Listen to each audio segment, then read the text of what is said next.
So we've just seen the recursive solution. और अगर हम इसका रिकरियन ट्री बनाएं for a rod of length 4 तो हमारे पास इस तरह का रिकरियन ट्री आता है और इसमें आप ओवरलैपिंग सबस्ट्रक्चर्स ओवरलैपिंग सब प्रॉब्लम्स को देख सकते हैं. So पहली प्रॉपर्टी तो सेटिस्फाई हो गई है कि दिस प्रॉब्लम हैज ओवरलैपिंग सब problem. Now second one is optimal substructure. So optimal substructure क्या था कि the optimal solution to the original problem incorporates optimal solutions to the sub problems which may be solved independently.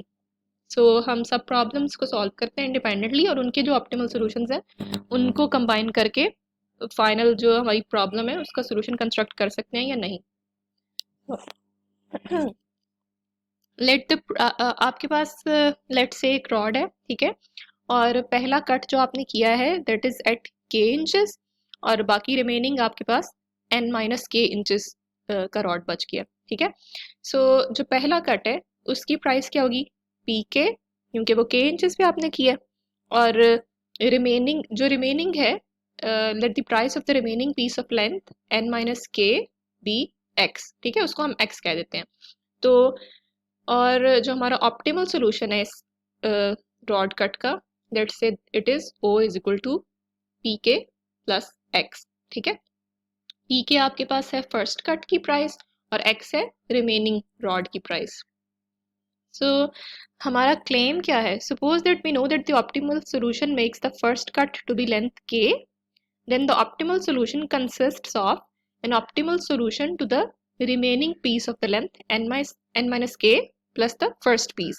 यानी जो हमारा optimal solution है ये दो smaller sub problems की optimal solutions को combine करके बन रहा है. So ये हमने prove करना है. So we will prove this by contradiction. Let's assume we had more optimal way of cutting the piece of length n minus k. ठीक है, जो हमारे पास सेकंड पीस है ना n माइनस के, हम ये कहते हैं कि उसको हमारे पास कट करने का एक ज़्यादा ऑप्टिमल वे है, ठीक है. सो अगर इसका कोई ज़्यादा ऑप्टिमल वे है हमारे पास that means its value will be higher than X, जो कि इसकी प्रीवियस प्राइस है. लेट्स से फॉर सिंपलिसिटी के it is X plus one, सिर्फ by one it is higher than the previous price. तो अगर हम ये वाला सोल्यूशन यूज़ करें जो हमें x1 प्राइस दे रहा है, ठीक है, तो फिर हम अपना ऑप्टिमल सोल्यूशन कंस्ट्रक्ट करें जिसको हम O प्राइम कह लेते हैं. सो पहले कट की प्राइस आपके पास पी के आ रही है और जो रिमेनिंग था n माइनस के उसकी प्राइस आपके पास आ रही है x प्लस वन. अब ये जो नया ऑप्टिमल सोल्यूशन बना है O prime, this is higher than O, ठीक है, विच इज इम्पॉसिबल क्योंकि O आपका ऑलरेडी ऑप्टिमल सोल्यूशन ही था. तो इसका मतलब है कि ये जो सब प्रॉब्लम्स थी इनके भी ऑप्टिमल सॉल्यूशंस ही ऑलरेडी यूज हो रहे थे. सो ये जो x था that was actually optimal solution of the n minus के लेंथ रॉड, ठीक है. सो this is a contradiction, therefore our original optimal solution is the optimal solution and this problem exhibits the optimal substructure. सो हमने ये दो जो main चीज़ें prove करनी थी इस प्रॉब्लम के लिए वो कर दी हैं कि इट हैज़ ओवरलैपिंग सब problems and it has optimal substructure. अब हम जाएंगे अपने डायनामिक प्रोग्रामिंग सोल्यूशन की तरफ. सो जो हमने चार स्टेप्स डिस्कस किए थे डायनामिक प्रोग्रामिंग सोल्यूशन के, उनमें से पहला तो ये था कि हमने देखना है कि ये प्रॉब्लम के अंदर ऑप्टिमल सबस्ट्रक्चर है, वो हम ऑलरेडी देख चुके हैं. अब नेक्स्ट स्टेप क्या था, नेक्स्ट स्टेप में एक्चुअली हमने रिकर्सिव फार्मूला डिराइव करना था, ठीक है, जो इक्वेशन हमने डिराइव करनी होती है.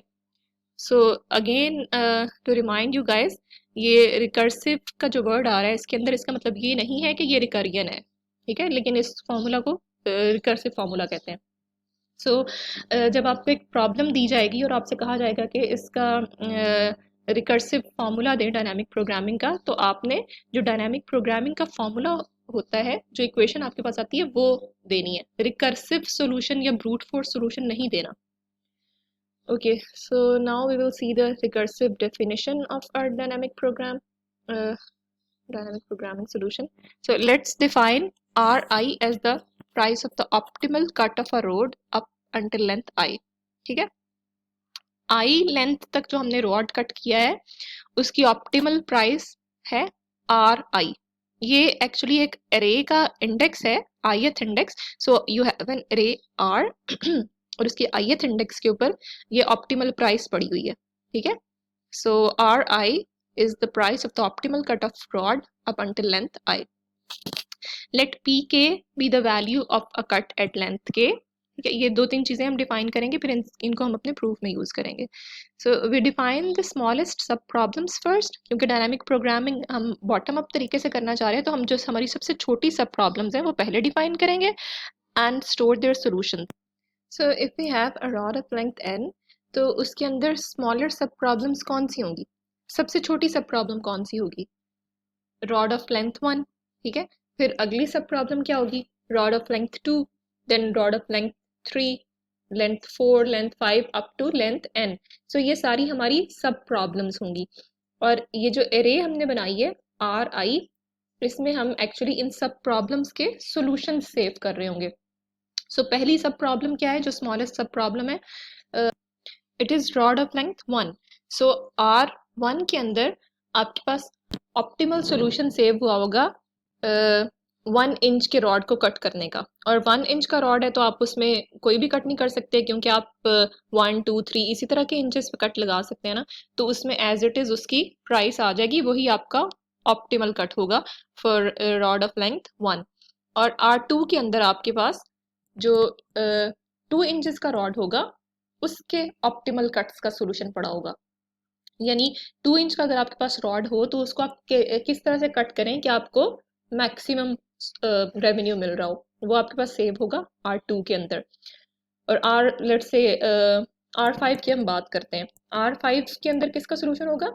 रॉड लेंथ 5 का. So your rod is of length 5. और R5 के अंदर आपके पास वो सोल्यूशन सेव होगा जो आपको इस 5 इंचेस के रॉड को आप किस तरह से कट करें कि आपको मैक्सिमम रेवेन्यू मिल रहा हो. तो R5 के अंदर वो मैक्सिमम वैल्यू सेव हुई होगी. सो ये जो रे R है, इसके अंदर आपकी स्मॉलर सब प्रॉब्लम्स के ऑप्टिमल सॉल्यूशन सेव हुए होंगे. ठीक है, हर सब प्रॉब्लम का maximum revenue generating solution save हुआ होगा आपके पास इस रे R के अंदर. Now the final step is to convert this recursive solution into dynamic programming solution. अब आपको अगर याद हो तो ये जो रिकर्सिव सोल्यूशन है ये हमारे पास इस तरह से आया था कि पहला कट हम ith इंच के ऊपर लगा रहे हैं उसकी प्राइस, और रिमेनिंग को हम ये जो रिमेनिंग सब प्रॉब्लम बच जाती थी हमारे पास उसको हम रिकर्सिवली सॉल्व करते थे. ठीक है, जो कि एक स्मॉलर सब प्रॉब्लम होती थी जब आप पहला कट लगा चुके हैं. लेकिन अब हम जो रिमेनिंग सब प्रॉब्लम्स हैं या जो स्मॉलर सब प्रॉब्लम्स हैं हम उनके सॉल्यूशंस ऑलरेडी सेव कर चुके हैं अपने पास. ठीक है, तो हमें ये रिकर्सिवली दोबारा फाइंड करने की ज़रूरत नहीं है. सो ये जो आर आई वैल्यू है ये एक्चुअली रॉड ऑफ लेंथ आई का ऑप्टिमल सॉल्यूशन हम इसमें लिखना चाह रहे हैं इस एरे के अंदर. ठीक है, तो हम जैसे रिकर्सिव सॉल्यूशन के अंदर कर रहे थे जब हमारे पास n लेंथ का रॉड था तो हम देखते थे कि हम फर्स्ट कट कहाँ कहाँ लगा सकते हैं. वो हमारे पास 1 से लेके n-1 तक की ऑप्शन थी. तो जब ith लेंथ का रॉड है हमारे पास तो हम इसमें पहला कट कहाँ कहाँ पे लगा सकते हैं? 1 से लेके i तक आपके पास ऑप्शन है कट लगाने की, i-1 एक्चुअली. सो तो आपके पास ये जो पीक है ये पहले कट की प्राइस है. ठीक है, और जो रिमेनिंग आपके पास i माइनस के, सो पहला कट आपने k इंचेस पे लगा दिया, i टोटल इंचेस थे तो रिमेनिंग आपके पास कितना बचा? i माइनस के इंचेस का रॉड. ठीक है, अब ये एक स्मॉलर रॉड है और स्मॉलर सब प्रॉब्लम है, तो ये इसका सोल्यूशन आप ऑलरेडी सेव कर चुके हैं आर आई के अंदर. तो आप आर की आई माइनस केथ इंडेक्स पे जाएंगे. ठीक है, सो लेट्स से अगर ये आपके पास था 4 इंचेस का रॉड, आई की वैल्यू 4 है. ठीक है, और के आपके पास लेट से 1 है. ठीक है, तो आपके पास आई माइनस के क्या होगा? 3. सो पहला कट आपने 1 इंच पे लगाया और रिमेनिंग आपके पास कितना रॉड बचा? 3 इंचेस का. और जो 3 इंचेस का रॉड है उसके लिए ऑप्टिमल सॉल्यूशन आप ऑलरेडी सेव कर चुके हैं R3 के अंदर. ठीक है, तो वो आप सिर्फ वहां से पिक कर लेंगे. सो इस तरह से आप इस रिकर्सिव फॉर्मूला को कन्वर्ट कर सकते हैं डायनामिक प्रोग्रामिंग की रिकर्सिव डेफिनेशन के अंदर. Let's now see the dry run of this solution.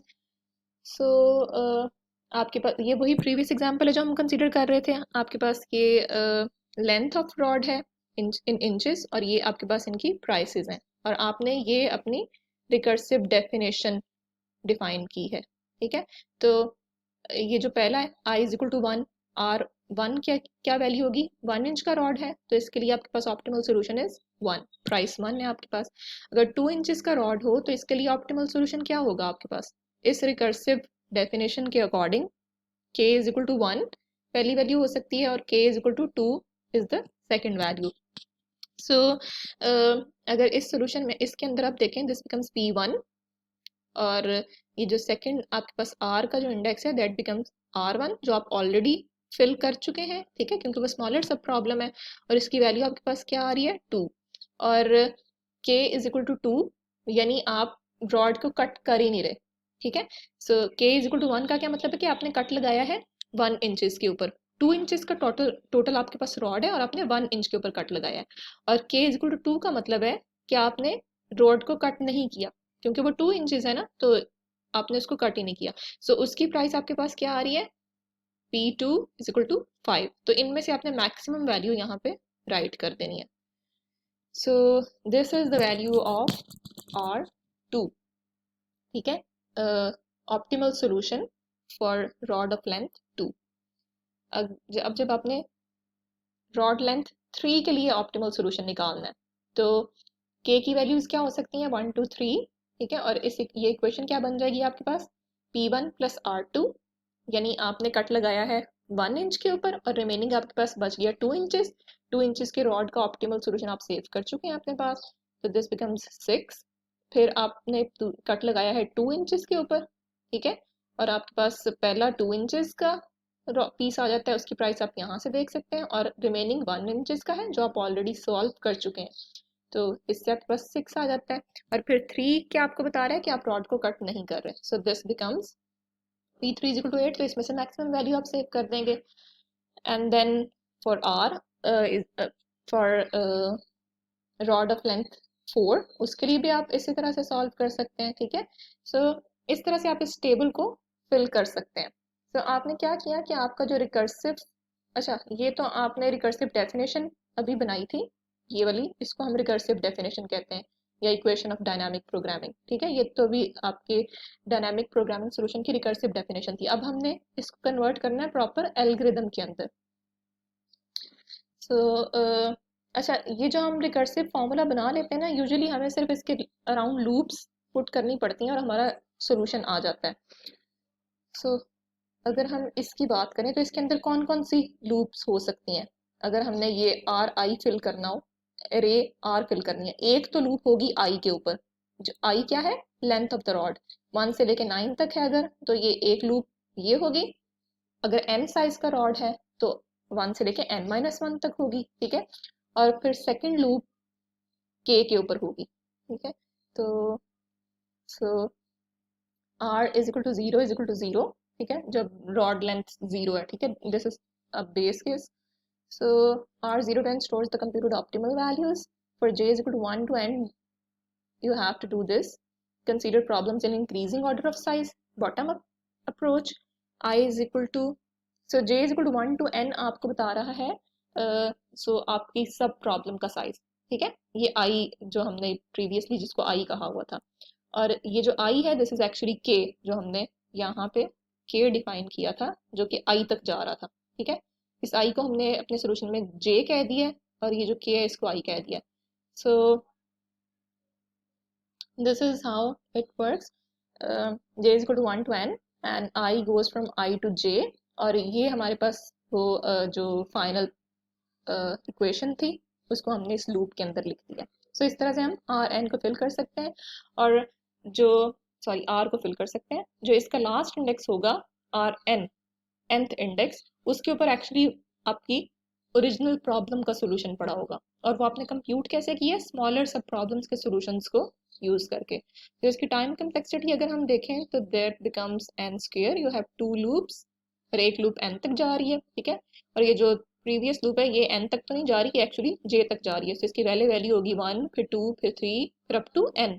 सो ये आपके पास अरिथमेटिक सीरीज बन जाएगी जिसको आप सॉल्व करेंगे तो you will get O of n square. अब ये जो सोल्यूशन है ये आपको सिर्फ value of the optimal solution provide कर रहा है, आपको ऑप्टिमल सोल्यूशन भी चाहिए।